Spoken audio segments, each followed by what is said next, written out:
Salut à tous et bienvenue sur Éveil Zéro. Aujourd'hui, on va s'attaquer à un sujet passionnant qui touche au cœur de nos sociétés et de notre pensée, la différence entre l'idéologie et la philosophie.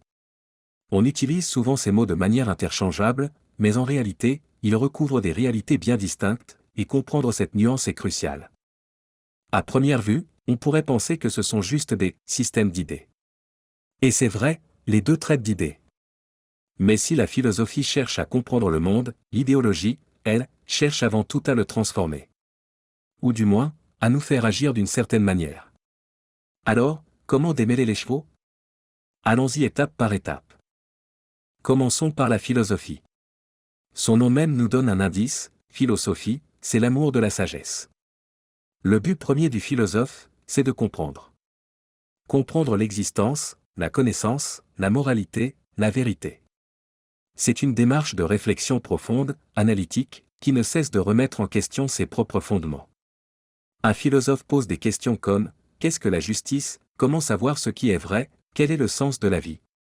Il ne cherche pas nécessairement une réponse unique et définitive, mais plutôt à explorer toutes les facettes d'un problème.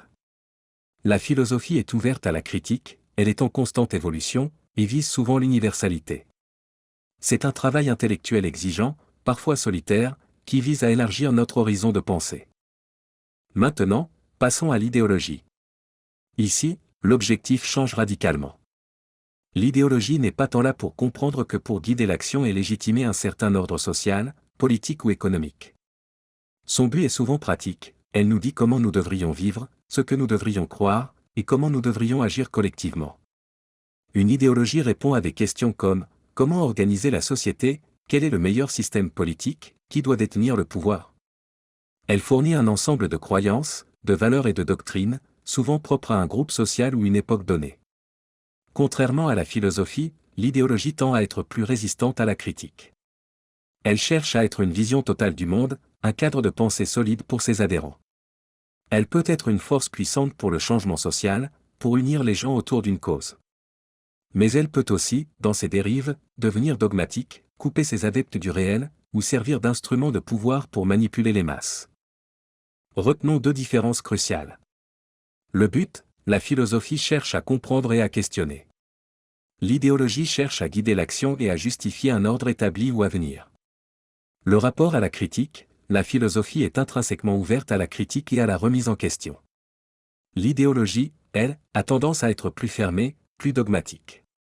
On peut parfois utiliser le terme « idéologie » de manière péjorative, pour désigner un système d'idées coupé du réel, ou une perception faussée de la réalité, souvent pour servir des intérêts particuliers.